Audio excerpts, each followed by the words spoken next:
Habarlar gündeligimizde başlaýarys. Birleşen Milletler Guramasynyň seksual zorluklar meselesi boýunça wekili İslam döwletiniň söwüşçüleriniň Irakda we Siriýada ogurlanan 7-nji gyýyllary gulçuluk bazarynda bir goty çilim ýaly tekelçe bir zada satýanlygyny aýdýar. Zaynab Banguranyň Irak we Siriýa aprel aýyndadan saparynyň ýygyny alyp barýan barlyklary barada maglumatlary kärdeşim tekradan dinläýin. Irakda we Siriýada İslam döwleti atly jeňçi toparyň söwüşçüler tarapyndan alınıp gaçylan 7-nji gyýylar gyrnyk bazaryny bir gap çilimiň bahasyna satyldy diýip 8-nji ýylda Birleşen Milletler Guramasynyň jinsy zorluk boýunça idarasynyň wekili habar berdi.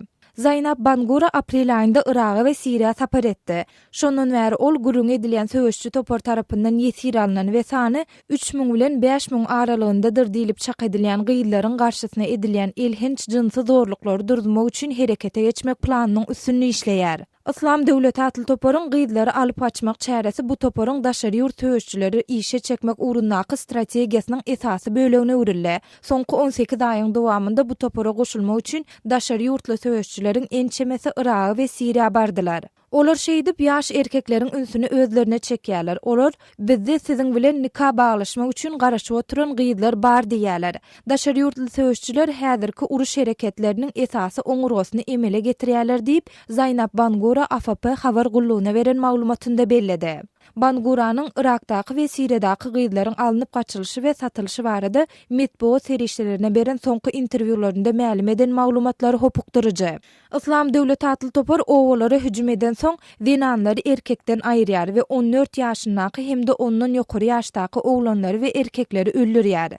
Şu ýalaňa çedilen gyýylar gyýylyk barlygyndan we göz ölçegi hemde odanlygy boýunça teljerişden geçirilýär. Söwüşçüleriň ýerarhiýasyna, ýagny olaryň wezipe taýdan eýleýän derejesine laýyklykda özlerine gerek gyýylary ilki şeýhler, soňra emirler, soňra da söwüşçüler saýlaýarlar.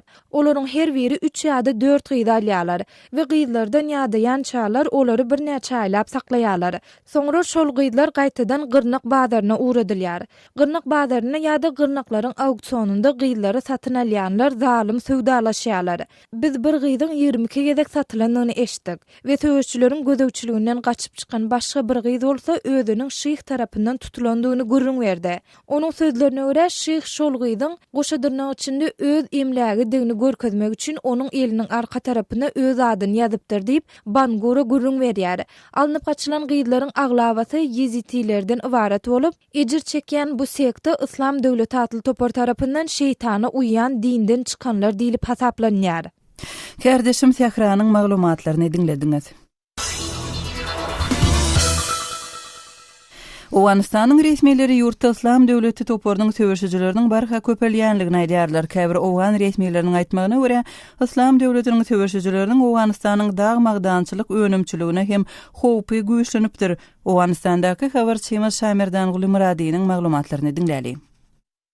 Awganistanda İslam döwleti atly toparyň boý görkezenine kän wagt bolan ýok.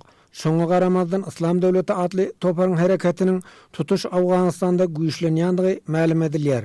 Demirgazyk Awganistanda hem İslam döwleti atly toparyň söwüşçileri köpçülikleýin ýerleşipdir.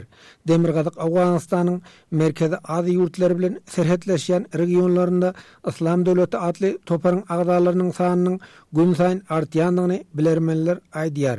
Ösüş proyektlerine de jeňçileriň waham salýanyny resmiler boyun alýar. Dağ magdanlarynyň önümçiligine de jeňçiler hop hawandyrýar. Awganistanyň Nebt gaz we dağ magdanlary boýunça ministeri Doktor Dawud Şahsabanyň aýtmagyna görä, İslam döwleti atly topar ýerasty tebigy serişdeleriň önümden öz behbidini gözleýär. Dağ magdanlarynyň önümçiligine Daesh kontrolluk etmek isleýär. چالش امنیتی جدید ما یکیش داعش است. داعش دنبال نقاط اقتصادی میگرده. Ministerin aýdyşyça şonuň üçin Awganistanyň ýerasty tebigy serişdeleriniň gazyw agtarylşyna we dağ magdanlarynyň önümçiligine kampaniýalar maýa goýmaga meýil bildirmeýär. Awganistanyň tebigy önümçiliginiň öňünde howpsuzlyk meselesi uly bökdönç bolup durýar. Magdançylaryň howpsuzlygynyň öpçüne edilmegine hiç bir garantiýa ýok. Hind we Hytaý kompaniýasy iki uly magdanyň işini öňe alyp barmakdan ýüz öwürdi. Böyleki halkara kompaniýalaram Awganistanyň düýpli guruluşlaryna maýa ýatyrmaga höweslenmeýär diýip sabah aýdýar. معادن است. اگر ما چوکات حقوقی شما بتون قرارداد بتون در یک نقطه‌ای که عسکر افغانستان به اونجا رفته نتونه. Afganistan'da qımmat bahalı Mağdan kaninden jengçiler haqalyar. Badakhshan vilayetinde Lacivert adlı qımmat bahalı Daş kaninden hem yaraglılar fazalyar. Neşe önümünün bir kanun girdecisinden hem jengçiler ummasız qazancı ediyar deyip kıyınçılar aydiyar. Afganistan'ın İçeri İşler Ministerligi hem dağ mağdallarının önümçiliğine jengçilerin ve hemsalyanlığını tasdiqladı. İslam Devleti adlı toparın savaşçılarının hem Demirgadık Afganistan'da toplanyanlığını ma'lum etdi. Emma İçeri İşler Ministerligi'nin sözcüsü Necibullah Danış'ın Azatlık Radyosu'na aydışına qaranda Edil Irak ve Siriyada qiyali Daesh Afganistan'dayken güçlü del. Mağdanların xopsuzluğunu üpçün etmek boyunca çare görülýär. Şeýle bolsa da bir kanun gazyp agtaryş işleri dowam edýär. Käbir dağ mağdallaryndan yerli yaragly toparlar bir kanun peýdalanýar dep sözçi aýtdy. داعش در اون سطحانه یا در اون جایگاهی قرار ندارد که تهدید جدی برای معادن افغانستان باشد. Ma'lum bolşaly Badakhshan vilayetinde elektrik öndürücü suwbendini gurýan bir Türk kompaniýasy öz işini togtadypdyr. Bu kompaniýanyň işgärlerini İslam Döwleti adly toparyň sowuşçylary haýbat atypdyr. Ýöne Türk kompaniýasynyň öz işini durdurmagynyň sebäbi howpsuzlyk meselesi bilen baglymya dälmi bu barada heniz resmiler gurrun etmedi. Şaýmerdan Ulumrady, Kabuldan Azatlyk Radiosu. Azatlyk Radiosunu indi dünýäniň TuneIn.com internet radio ulgamy arkaly hem göni efirde dinläp bilersiňiz.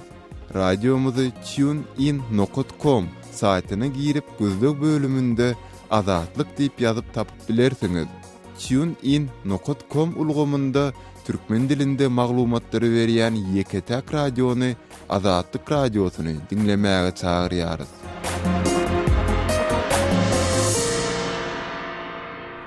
Gepleýär Azatlyk Radiosu habarlar gündeligimizi dowam etdirýäris. Birleşen Milletler Guramasynyň baş sekretary Ban Ki-moon Merkezi Aziýa tapar edýär. 9-njy maýda regiona başlanýan bu sapardyň dowamynda Ban Ki-moon Türkmenistana hem barar. Adam hukuklaryny goraýjy Human Rights Watch guramasy Ban Ki-moony Türkmenistanda adam hukuklary bilen bagly problemalary gozgamaga çagyrýar. Kerdeşim Ýoşan Annurwanyň maglumatlaryny dinläli. Birleşen Milletler Guramasynyň baş sekretärining Merkezi tapar BMG'nyň bu sebäpde adam hukuklarynyň aňyr baş derejede howpsuzlygy ýagdaýyny arada bildirmek we anyk ilerlemeler üçin baş etmek wagty uly mümkinçilik berýär diýip adam hukuklaryny goraýan Human Rights Watch guramasy 8-nji ýylyny New Yorkda ýerden beýanatyny aýdýar. Human Rights Watch banyň 9-njy ýylda başlanýan saparyň öňünden gysgaça memorandumy berip, bu sebäpden ýurtlarynyň her biriniň hökümet resmiýetleri bilen duşularyny alada bildirmeli esasy meselelere üns çekýär. Hukuk we raýat aktivistleriniň syýasy sebäpleri esasynda ýydarlanmagy, türmäge batylmagy, hökümetden aýry guramalaryň we mediýanyň çäklendirilmegi, adam gynanlara çäre görülmezligi aladalar sanawynyň başynda durýar. Merkezde hökümet repressiýasyndan şeýle ejer çekilen soň adam hukuklary baş sekretäriň gozgamaly meseleleriniň arasynda esas orun almaly diýip Human Rights Watch guramasynyň Ýewropa we Merkezde boýunça aklawçy direktori Veronika Goldstone aýtdy. Ban Ki-moon ýanamalar soňlamak üçin anyk ädimleriň ädilmegi, bir kanun gödenegiň aňyrtynda taşlanan adamlaryň boşadylmagy, adam hukuklaryny goraýjylaryň, jurnalistleriň öz işlerini etmegine ýol berilmegi, adam gynanlaryň jezasyz galmagynyň soňlanmagy üçin baş etmeli diýip ol sözüniň üstüne ýetirdi. Baş sekretäriň sapary Täjikistanyň başlanýar, soňul Gazagystana, Özbegistana we Türkmenistana barýar. Ol bir regiona olal 2010-njy ýylda sapar edipdi. Ban Ki-moon öz saparynyň dowamynda Täjikistana, Gazagystana we Kyrgyzstana halkara konferensiýalary gatnaşmaly. Her ýurduň hökümet ýol başçylary bilen uguşmaly.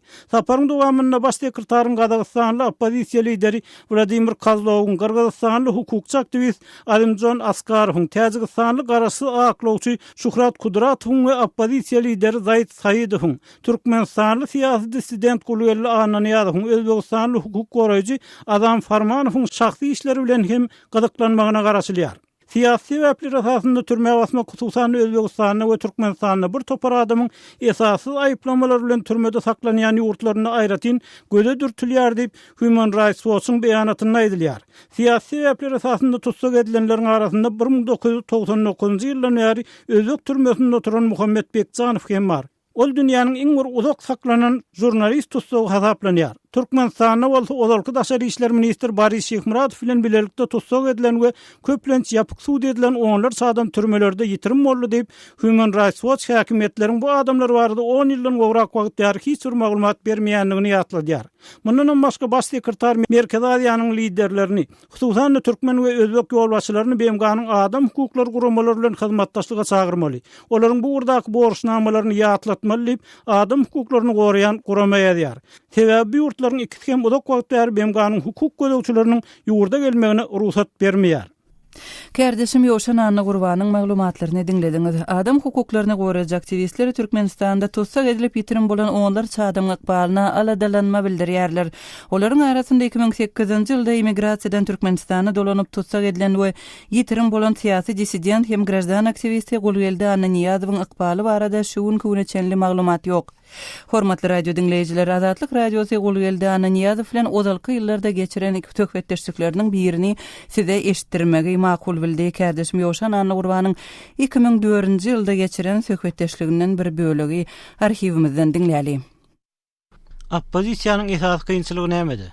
Onu hemmemizem aýdýas, menem näçe aýdýan şo oppozisiýaň halkyň bagtyny ýatyrýan agdalalyk. Siz birinin başyny etegine salyp baryp bilmegi ýetenok diýdiňiz. Emma Boris Şehmuradow şu ýurda gitmeden öňe biz baryp ýurdumuzy halas etsek, biz başymyzy etegimize saljak ýurdumyz üçin diýip öz internet saýtyna ýazyp, ahyrynda da ýurda gitdi. Emma Boris Şehmuradow gollog bolmady.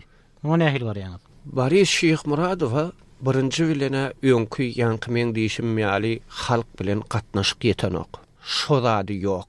Bir ýan tarapynda da edilmen ananıvan miljekler ýöne ananmanan miljekler ýanky ýarag agdalynýa bir barmyşyn şoň ýaly diýär. Emma bu zady öz ýurdumyzy biz ýerine ýarag bilen gaýtaryp almalylar. Biz öz diňe halk millet ýeke zady diýmeli. Meselem biz näerde bolluk oturdy şogun prezident ýoga. Şu millet köçäde çykmasyn. Ol baryp köşküne de barmalylar. Bunu nähil protestiň nähil formasy bolup biler. Ine Gürjistanyna Mikhail Saakashvili baryp Eduard Shevardnadze sen işden çekilip ol haçandan soň hemme kişi aýdyp otyr, şo millet gowatgyny bilmez. Şo millet ýere sokulan millet, inni näme diýsem o millet çydar diýip. Inni şoň bir ýanky bir açarjygy bar. Meselem hiç ýerigem gitmeliler. İlki, ýanky Gurdin lideriniň hem kim bilýär ilk şo nedendir. İlki bir köçäňe çyksa bora, goňşularyň bilen ýüzbe-ýüz dursa bora, diňe her 5-nji gün meselem köçä çykjak. Ýöne öz köçäme gapyda oturjak. Hemme jaňam görüp otyrsyň. Ana biriniň edeneginden tutup äkidip barýarlar. Milisiýa meselem. Bar goňşy seredip dur. Nähile äkider? Bu näme beýdýär? Ine men gaýra köşä bardym. Jaýlar ýykylanna. Olaryň hemme jeri gulýelli. Inni meni ýyller gullog diýýän tutýar. Agam gullog diýär, senem inni olaň adam sowallyňmy diýip, ýanky häkimligiň kimi diýip. Men ýok, inni men bir ilerki köşüli bolagada gaýra köşüllüň öýleri ýykylyp otyrga, bir gaýratlaryň birem gelip sorama daý diýmedi, men bir aýlan çykaýyn diýdim. Gynanýan dogun ine bizde hiç hil hak hukuk galmady, ýöne bir zat bar. Biz galsak halk bolup, göz açyp ýuma salymda yer bilen ýegsan edip bilýär, bu öýümüzi ýykyp üstümizden eýemlik edip ýörenler diýsem, bütün hojalygym bilen gidýän agam diýip duran oglanlar bar. Çağalam çuğalam bari ölsün öýçün öýüň ýyklanyny ölüşülýär, bu näme boldy diýip. Ha dün tegelik stol geçirýärler. Ýurdun daşyndaky oppozisiýa bilen Azatlyk radiosy. Ana şonu aýdýarlar, inhe kanal geçirjekmişin, derýa geçirjekmişin şäheriň ortasyndan. Oň pikiri derýada däl. Oň pikiri köçelerem däl. Oň ýeke pikiri şu öň oturumly, dogon garnyş bolup bir bütewi owa ýa-bir rayon bolup ýaşaýan milletleri bölüşdirmek ýollaryň üstü bilen ýanky aýdyşyny diýäl bir-birine eli etmesin. Hakyny, hukugyny talap edende üýşmele. Şu üýşmeklik bolmasyn diýilip geçirilýär o zatlar. 2008-nji ýylda Türkmenistanda tutsak edilip ýitirim bolan grajdan aktivisti Gulgeldi Anna Niýazow bilen söhbetdeşligiň bir bölegini Azatlyk radiosynyň arhiwinden dinlediňiz. Birleşen Milletler Guramasynyň baş sekretary Ban Ki-moonyň Türkmenistana saparynyň dowamında adam hukuklary meselesini gozgamagy çagyrýan adam hukuklaryny goraýjy guramalar nähili problemalara öňsi çekerler, näme garaşýarlar? Amnesty International Guramasynyň wekili Zulfiya Abdullayewa bilen geçirilen söhbetdeşligi dinläli. Söhbetdeşligi kardeşim Ýowşan Anurwan geçirdi. Zulfiye, Birleşen Milletler Guramasynyň baş sekretary Ban Ki-moon Türkmen prezidenti Gurbanoğlu Berdimuhammedow bilen duguşanyny, siz onuň adam hukuklary babatda nähili meseleler gozgamagyny isleýäňiz? Oh yes, it's a very rare visit. I think it's only the second one of this UN official of the Secretary General to the region. Bu ören seýrek sapary we meniň pikirimçe Birleşen Milletler Guramasynyň baş sekretärining bu regiona ikinji sapary bolup durýar. Gynansak da onuň saparyň öň ýanynda çykýan habardara görä sebetde adam hukuklary ýagdaýy görnetýän yaramazlyga tarap ütgedi. Ýap-ýaňy bolsa biz Azatlyk radiosynyň ýurt içindäki bir habarçysynyň işini bes etmäge mejbur edilenligini eşitdik. Türkmenistandaky beýleki meseleler barada edilende, soňky aýlarda ol ýerde müňlerçe adam ýaşap oturan jaýlaryndan göçürildi. Olaryň käbirine dogry düzüp dokumentiniň ýokdugy aýdylsa, başgalaryna jaý gurmak düzgünine doly eýermändig aýdyldy. Bu adamlaryň indi köpüsiniň başga gidere ýaşary ýeri ýok. Ondan başga soňky aýlarda Aşgabatda we beýleki şäherlerde adamlaryň satelit antennalary köpçülikleýin goparylyp aýryldy. Bu olaryň garaşsız informasiýa almak mümkinçiliklerini çäklendirdi. Öýden bu zatlaryň hemmesi baş sekretariň sapary mahalynda Birleşen Milletler Guramasy Türkmenistan adam hukuklary dialogunyň guruljak wagtynyň öň ýanynda bolýar. Onsoň men baş sekretariň bu meseleleri gozgamagyna umyt baglaýaryn. Şeýle-de men onuň diňe umuman adam hukuklary reformasynyň geçirilmegine batyş etmän, eýsem prezidentiň özüniň göneden-göne gatnaşmagynda anyk siýasatlara we anyk adamlara täsir ýetirip biljek, ýagdaýyň gowulaşmagyna kömek edip biljek anyk meseleleri gozgamagyny isleýärin. So the president can do his personal intervention in those cases. Zülfiye, halkara güneye geçiş guramasy Bradyň Türkmenistanyny uzak möhletli tutsaglyga hökm edilen Mansur Mingeliwiň işi boýunça gyssagly hereket edilmegine çagyrdy. Sizde Mansur Mingeliwiň işi boýunça nähili bir täzelik barmy? We monitor this case and we're aware of different steps. Biz bu işi ýakyndan syýnlamagy dowam etdirýäris we Mingeliwiň wekilleri we goldawçylary bilen dürli ädimler edildi. Ýöne bu meselede edilen işler hakynda häzir hiç sada edip biljek däl, sebäbi olara düşündürüş bererden entek biraz ýerek. Şol bir wagtda biz bu işi ören ýakyndan izarlaýarys. Ýöne baş sekretariň sapary mahalynda Mingeliwiň meselesiniň hem gozgalmagy gerek. Sebäbi ol ýerde etniki azlyklara degişli aktivist bolup etniki azlyklaryň meselesini gozgamak juda kyn. Mingeliwiň işinden görüşümüze göre ol öz jemgyýetine wekilçilik edeni üçin cezalandyrylana çalym edýär. It's very likely that he was punished exactly for representing his community. Zülfiye, siz Türkmenistanyň adam hukuklary ýagdaýynyň uğruna bu urdak tendensiýany nähili düşünýärsiňiz? Ýagny bu meselede ýurdun uğru hanjak? It's very difficult to read. Muňa düşünmek ören kyn. Men Ban Ki-moonyň diňe adam hukuklaryny däl, eýsem klimat özgürmesi, durnukly ötüş ýaly Türkmenistan üçin ören möhüm meseleleri maslahatlaşmaga barýanlygyny bilýärin. Emma soňky ýyllarda bolýan zatlar barada aýdylanda, ýagny täze prezidentiň gelmegi bilen ol ýerde jedelleşip çekişip bilmek üçin gowy sagdyn hökümet siýasatyny işläp düzmek we durmuşa geçirmek üçin şert ýok. Esasy azatlyklara ruhsat bermezden we adamlaryň öz hukuklaryny ulanmagyna giňişlik döretmezden ösüş klimat özgürmesi, biznes mümkinçilikleri we beýlekler babatda ilerleme gazanmak kyn. Ol ýerde bolsa hukuklar hem azatlyklar giňişligi barha we barha daralýar. Adamlar hökümet siýasatlaryny işläp düzmekligi gatnaşyp bu barada maslahatlaşyp bilmeýärler. Olar temmi berilmeginden gorkup hökümetiň siýasatlarynyň işlemeýänligini aýdyp bilmeýärler. Onsoň adam hukuklary ýagdaýy şonuň ýalyda adamlaryň ýaşaýyş standartlaryny gowlandyrmak hem beýle gowdal. For human rights, but also for improving people's living standards is not very good. Kardeşim Ýowşan Anurwanyň Amnesty International Guramasynyň wekili Zulfiya Abdullayewa bilen geçiren söhbetdeşligini dinlediňiz, hormatly radio dinleýijiler. Efirde gozgalýan meseleler barada goşmaça maglumatlar almak isleseňiz, Azatlyk radiosynyň azathabar.com web saýtyna tapar ediň.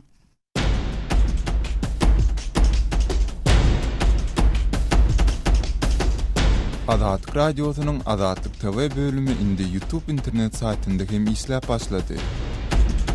Sahypamyzyň salgysy youtube.com/azatlyk online. Azatlyk TV'niň YouTube'daky sahypasynda Türkmenistanlylaryň, dünýä türkmenleriniň durmuşy bilen bagly resmi metodda görkezilmeýän gyzykly we täsirli video ýazgylary, sesli şekilleri görüpilersiňiz. Şeýlede Azatlyk TV'de tegelik stol söhbetleşliklerini milli we dünýä medeniýeti bilen bagly taýýarlanan materiallary hem tomoşa edip bilersiňiz. Ýatlaýar, bizi YouTube saytynda gözlek bölümine Azatlyk TV sözleri girizip tapyp bilersiňiz. Azatlyk TV tomoşaçy, gollawçy bolmagy çağırýar. Bizi izlerlen, bize ýazylyň. Azatlyk TV.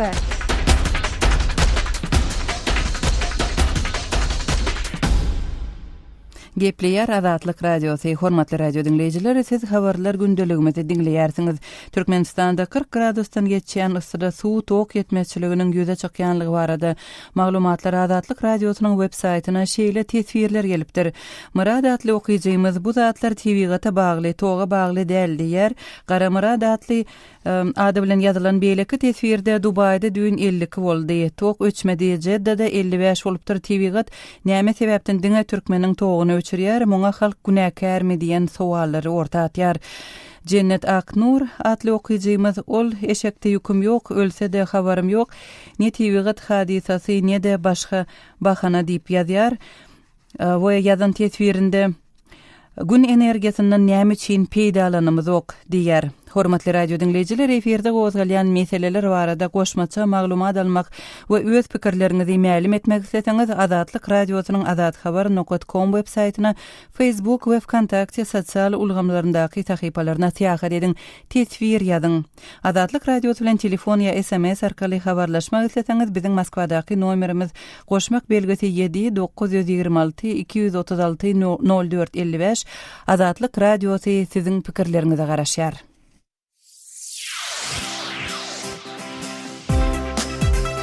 Hormatly dinleýijiler, Azatlyk radiosynyň maglumatlaryny Kontakty sosial ulgamynda hem izlerläp bilersiňiz. Ol ýerde ýurdun içinde we halkara arenasyna bolup geçýän wakalary bilermenleriň pikir araýşlaryny okap izlerläp bilersiňiz. Şeýlede Kontakty arkaly biziň bilen habarlaşyp, maglumatlaryňyzy hem galdyryp bilersiňiz. Biziň Wkontakte sosial ulgamyndaky sahypamyzda Azathabar salgysynyň üstü bilen tap bilersiňiz. Gaýtalaýar, Azatlyk radiosynyň Wkontakte sosial ulgamyndaky sahypasyny gözleg bölümine Azat habar ýazyp tapyp bilersiňiz. Hormatly radio dinleýijiler, şunuň bilen ýarym sagatlyk habarlar gündeligimiziň şuňky sanyny jemleýäris. Sazlary kesmeden soň gepleşigimizi ýazgy görnüşinde hem dinläp bilersiňiz. Azatlyk radiosynyň efir tolkunlarynda galyň.